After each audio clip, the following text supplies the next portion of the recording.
Hey guys, welcome back. Well, if a crowded restaurant is not your thing, you may want to plan a romantic night in. And we have Fanny Slater joining us with a few recipes to help out with that. Sure. Fanny lives in Wilmington. She's the winner of Rachel Ray's Great American Cookbook Competition, so she knows her stuff. So what do we have going on today? We are going to be doing some awesome pulled barbecue chicken tacos. And here's the cool part. We're doing a barbecue sauce completely from scratch, and I'm using a little fly trap stout. Which is a local Which stout. is local. Got to support local. Got to support no faux. Shout out to the old neighborhood. So I'm trying to keep it local, trying to keep it fresh. More than anything, I'm trying to keep it really fun, really laid back, really casual. And something you can make together. So show us how this works. Okay, so basically, like I said, we're going to be doing some tacos. There is nothing my boyfriend Tony and I love more than tacos and beer. So shout out to Tony. Yeah, shout out to Tony. Giving him the love here. What we're going to be doing is I'm going to show you guys how to do these chicken tacos. So here's my quick tip on chicken. Now, typically, you're going to want to do boneless, skinless chicken thighs when you're doing this. What I like to do is I like to do bone in, skin on, take it home yourself, trim it up yourself. That way, you kind of up your skills in the kitchen, and you're saving a few bucks. So we're going to just salt and pepper, generously season these bad boys. A little fresh rosemary, and then I'm just going to pop these into a skillet. And so the idea with putting them in the skillet here, Ash, is that you are not trying to cook them in the pan. You're trying to get a really nice sear on the outside. Okay. Because we're going to finish cooking them in the oven.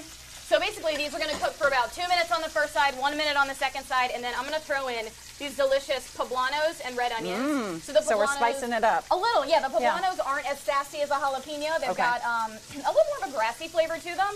So really the idea is, like I said, these will cook for about 2 minutes on one side, a minute on the other side. And then eventually, we're going to move them along into here. And then, like I said, we're going to get all of these bad boys going in here. Little veggie action. You want to season every layer, and why not a little more beer? Maybe a little for me. A little for you, a little for the dish, right? Yeah, exactly. All right. That's how I cook at home. That's what I'm saying, a little man. white wine for me, a little in the pan. Just have fun with it.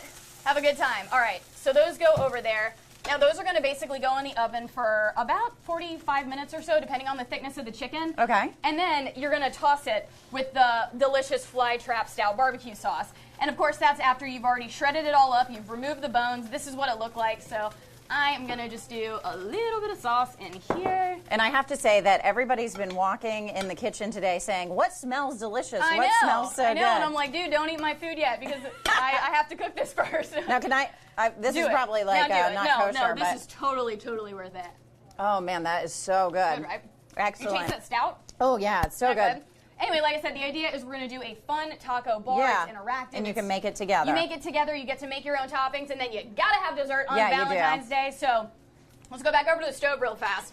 We've got some amazing brown sugar and butter sauteing up here in a pan. And I'm going to throw a little fruit in. And the idea behind this is basically growing up with my parents, we'd be watching TV, and my mom would all of a sudden out of nowhere say, I just wish I could have a big piece of cherry pie. And so my dad would go into the kitchen, he'd take whatever fruit we had on hand, he'd just saute it up in a little bit of brown sugar and butter, add some balsamic, vanilla, bourbon, whatever you got. My thing I'm going to do is pour it right over this gelato. Oh. We're going to do a little chocolate dust here, boom, and a little bam like my friend Emerald, and then a little mint on top. Tacos, beer, Valentine's Day. Can't beat it. And this is something you could, you could feed to your loved one. You could just scoop it out. I mean, that's kind of sexy, right? Are you going to feed me? No. Maybe off camera. Okay. All right. Well, thanks for being here, Fanny. Thank you for having me. And we have these recipes right now on WECT.com if you want to check them out. All right. Now, if you're wondering what to do with the kids while you're out and while you're having this romantic night in, let's check in with Bailey.